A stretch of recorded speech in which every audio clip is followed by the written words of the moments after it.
Can Brandon Moreno once again beat Kai Kara-France in the rematch? With UFC 277 right around the corner, a lot of people are saying that this fight between Kai and Brandon Moreno is a people's main event. And in this video, we're going to be breaking down this matchup. But quickly, before we get the video started, for those of you who may not know, I'm Juicy MMA. I make opinionative MMA content. And if you guys enjoy videos similar to this, hit that subscribe button, that like button, and that post notification bell. But anyways, let's get into it.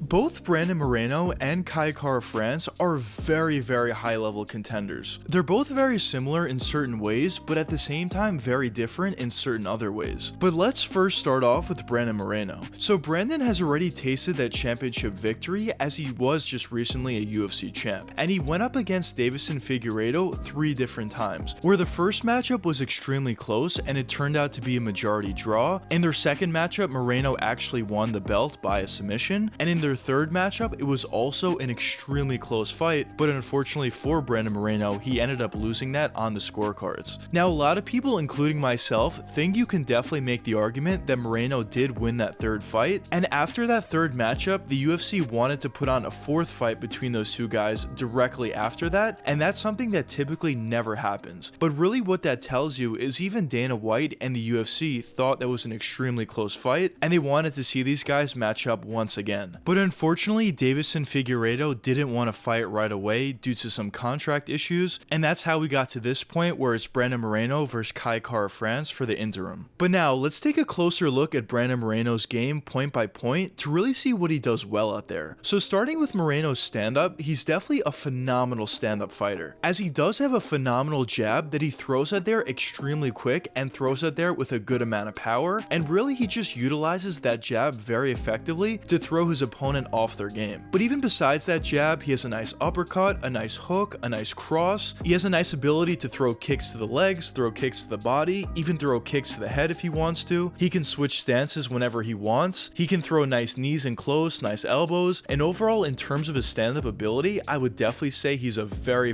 well-rounded stand-up fighter. Now, one thing that I will say that I don't necessarily love about his stand-up is he does tend to keep his chin up pretty high, and that typically leaves you susceptible to knockouts, but at the same time, he has been hit with big shots and he hasn't really been put out, so it might not really be much of an issue. But of course, that's something you would like to see him change, but at this point, it probably wouldn't change. But the great thing about Moreno is not only is he very talented on the feet, he's also extremely talented on the ground, as he does have phenomenal jiu-jitsu. Now, in terms of his offensive wrestling, it's going to be very difficult to take a guy like Kai Kara-France to the ground, as Kai really showed that tremendous takedown defense in his previous couple fights. But if the fight does get to the ground, as I mentioned, Moreno has phenomenal jiu-jitsu, and he would certainly have the advantage on the ground. Moreno does a really nice job at both finding the position as well as finding the submission, and he certainly has the ability to find those rear naked chokes. He can find arm bars, leg locks even. There's just so many different things that Moreno could do on the ground. So if the fight does go to the ground, as I said, I definitely think Moreno would have the advantage in that sense. But now, let's move on to Kai Kara-France and take his game point by point to really see what he does well out there. So similar to Brandon Moreno, Kai also has a phenomenal stand-up game. He definitely has a pretty nice jab, but mostly what he does well out there on the feet is throw that overhand right. And he has a really nice move where he fakes the jab and then throws the over right hand behind it, which is definitely one of his more effective moves, and the move that actually put out Cody Garbrandt a couple fights back. So this would definitely be a huge weapon that Kai would look to use in this matchup against Moreno, but besides that, he also has a nice ability to throw that hook and even that uppercut, as well as throw nice kicks to the legs, to the body, to the head. He can also throw nice knees, nice elbows in close, and overall, similar to Moreno, Kai is also a very well-rounded stand-up fighter. Now, in terms of his takedown defense, this is something that I touched upon before, but Kai has phenomenal takedown defense, and if Moreno wants to take the fight to the ground, it's definitely not going to be easy, and there could be a potential that if Moreno goes for it too much, where I don't personally think this will happen, happen, but if Moreno goes for too many takedowns and he's unsuccessful on a bunch of them, that could somewhat tire him out and leave Kai as a more fresh fighter. Now, as I mentioned, I don't think this will be the case, but it definitely is a possibility. But in terms of his ground game against Moreno, Kai is definitely not going to want to go there, and he's definitely going to want to keep the fight on the feet. Now, Kai also has a really nice chin, and he's shown the ability to eat huge shots, so that's definitely a positive to his game. And overall, I would just say Kai is definitely a championship level fighter. Now, does that mean he'll be able to beat Brandon Moreno? I'm not necessarily saying that, as I also think Moreno is a championship level fighter, as he's proven in the past, but my point is both of these guys are extremely high level. But now, let's get into my official prediction for this matchup. Well, I personally think this is an extremely close matchup and an extremely tough matchup to pick. But if I had to pick at this point, I think I would have to go with Brandon Moreno by decision, due to the fact that in their first matchup, I thought Moreno was a little bit better than Kai, and although Kai has certainly gotten a lot better, Moreno has also gotten a lot better as well. And I think at this point, Moreno might still be slightly better than Kai. There's not going to be a huge gap between these guys, of course, but I think Moreno might just be a little bit better. And I think that could potentially take him over the top. Now, if the fight were to go to the ground for an extended period, I would definitely be a lot more confident in picking Brandon Moreno by submission, but I just don't personally think the fight will go to the ground for an extended period of time, and just wouldn't give Moreno the opportunity to get a submission off, but of course that is a possibility. But as I mentioned, even though I'm picking Brandon Moreno by decision, I still think Kai has a really good chance at winning this matchup, as it is extremely close, as I said. And when you look at the odds, Moreno is a minus 210 favorite, with Kai being a plus 180 underdog, and I personally think the odds should be a little bit closer than this, and there could potentially be some value at putting some money down on Kai as a plus 180. Now, one thing that I will say is as the fight does get closer, it seems like Moreno is becoming a bigger and bigger favorite, so maybe it would even make more sense to wait a little bit longer and see if Kai becomes a bigger underdog, and maybe it would make even more sense to put some money down on him, but of course that's not guaranteed. But I guess we'll see what happens come tomorrow night. But anyways, let me know what you guys think in the comments. Do you think Brandon Moreno has a chance to win this matchup again against Kai, or do you think Kai's gonna win this? But anyways, I hope you guys enjoyed the video, and if you did enjoy it, check one of these two videos popping up now, and until the next time, peace out guys.